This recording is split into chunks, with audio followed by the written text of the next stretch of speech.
In this episode, I'm going to discuss why I now like 5-minute online chess games after I had criticized them for some time, so stick around.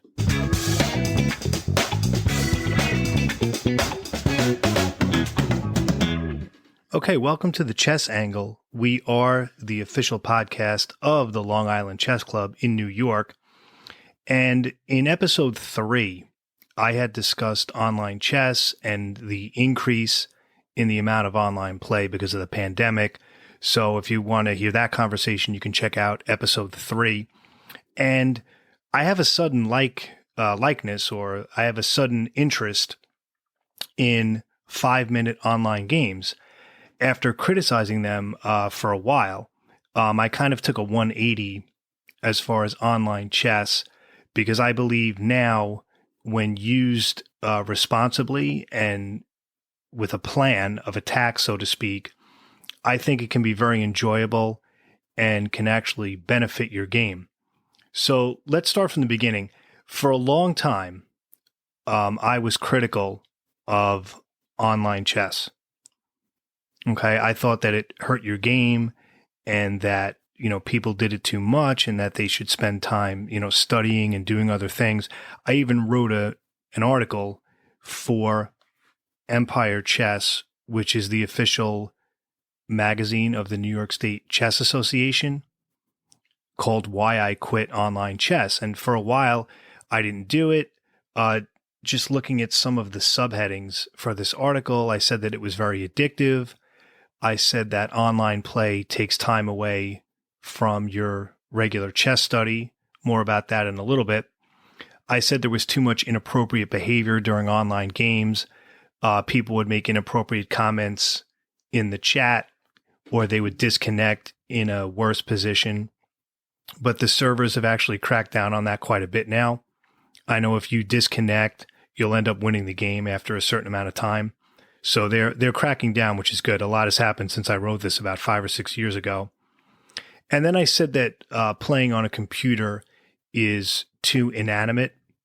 And then I said that it hurts your over-the-board game, or OTB, or in-person games. Those were my main criticisms. And a lot has changed since then as far as my viewpoint. Now, let me say something up front. Online chess will never, ever replace over-the-board chess or in-person games. Online chess is really more of a tool or an exercise. Nothing will ever beat the tactile experience of touching the pieces and pressing the clock and having two people, sweating it out, the look on your opponent's face when you make that winning move, or vice versa, that feeling you get when you know you blundered. There's just nothing like the in-person experience of playing, and online chess will never replace that. All right. And I believe when used smartly, judiciously, and sparingly, it can actually be a great supplement to your study time and to your overall improvement. And that's really what I'm talking about. I'm not talking about playing online chess for entertainment. I'm talking about if you're a serious player who's concerned about improving and using online chess as a tool for that. And again, you're going to hear me use that word a lot. That's what I think it is. It's a tool. It's another resource. Just like studying a chess book would be a resource. All right. And my problem was, and I think a lot of players went through this, I was kind of just playing online without any sort of plan or any type of discipline. And what I do now is I kind of have a system I use that makes online chess not only more enjoyable, but also, I think, more beneficial. Because I do believe it can hurt your game if you approach it the wrong way, if you sort of abuse it. So it all depends on your approach. But here's what I've been doing. I kind of developed this very disciplined approach to online chess that I've been using very recently.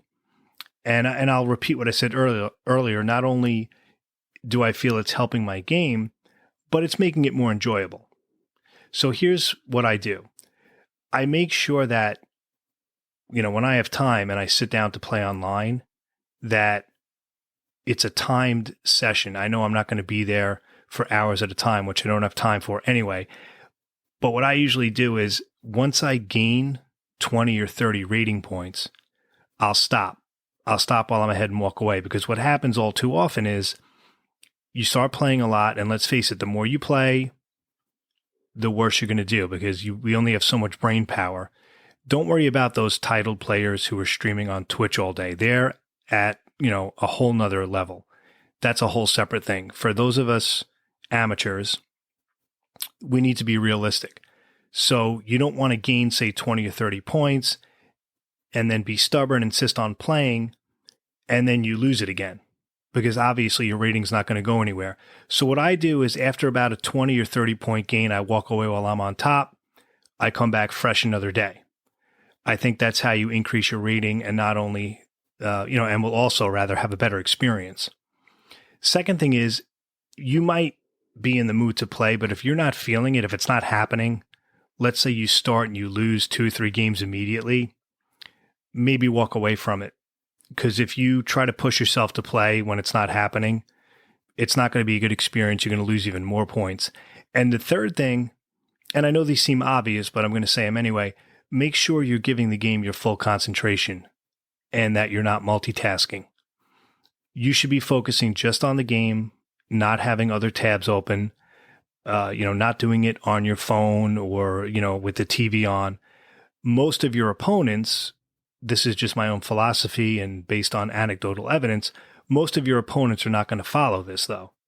They're going to be doing other things. They might even be having a conversation with a friend. They'll be looking at something else while they're playing. And if you are fully focused just on the game, you'll have an advantage. So I've been using this sort of system, and I don't think this is anything revolutionary. I'm probably not the only one who's thought of this, but it works very well. And I like it not only because I feel it's helping my game and making my online games more productive, but I'm actually enjoying it more. So it's doing it in kind of these short spurts and not just mindlessly, staring at a screen all bleary-eyed and just moving your pieces. So as such, I think online chess is a great warm-up. It's a great supplement to your regular chess study. And it should never replace or interfere with your study time. That's important. Now, you could take a cynical viewpoint and say, well, wait a minute, every time you play online, aren't you taking away from your study time? But the thing is, I believe that playing is part of your studying process. I mean, if all you do is study positions and don't play at all and just play in a tournament occasionally, I'm not so sure, how much you're going to improve. I think it's a mixture of both. It's studying and playing. So I'm advocating using online chess in a strategic way to help your studying. That's basically why I use that system. After about 20 or 30 points, I stop, I walk away. If I'm not feeling it, if I start losing 2-3 games in a row, it's just not happening, I walk away. And I concentrate just on the game. Okay, now because of that, I don't play online that often because I just don't have time with my schedule. But when I do, it just works out a lot better that way. And I think too many players are approaching online chess without any sort of discipline. And that can hurt your game. So again, this is going to be a little bit of a shorter podcast, but I just kind of wanted to share my thoughts about the fact that I completely took a 180 about online chess. I went from criticizing it pretty harshly and avoiding it completely to now playing 5-minute games, using it responsibly, and it's helping me and I'm enjoying it. And as far as 5-minute games, let me talk about that for a minute. I think anything more than 5 minutes gets to be a little too much online. Just staring at a screen that long, it gets a little dry. Playing like a 20-minute game online, that just seems like an eternity. It's just different when you play a slow game in person. It's just the whole, computer end of it. You're staring at a screen. I think anything less than 5 minutes is kind of silly, like those bullet time controls. Now, once in a blue moon, I mean very rarely, I'll play a 2-minute game just to do it. But as far as making that a regular part of your study, regimen, I wouldn't do that. Now, I will say if I'm on chess.com, I'll sometimes observe a bullet game between two titled players, and it's just amazing. I mean, these guys are rated like 2,800. They each have less than 30 seconds left, and they're playing incredibly accurate moves. It's just amazing. It's like awe-inspiring to watch them. But you and I probably don't have those kind of chops. So anything less than 5 minutes, I would stay away from. I think 5 minutes, it's a nice control. So those are my thoughts. As far as like other time controls online. Now, for me, I use chess.com mostly for their instructional material, which I think is excellent. I've talked about that in previous episodes.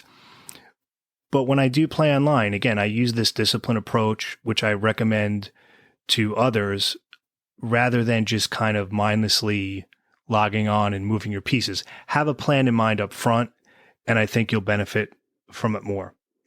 All right, so those are my thoughts on online chess and 5-minute games. And I just wanted to do an episode about this because, as I said, I completely took a 180 when it comes to online chess. And that's what happens. You grow, you develop, and then you approach things differently. And as a result, you have a different perspective. So I just wanted to share that. As always, I hope you win your next game. Thanks for listening. Have a great day.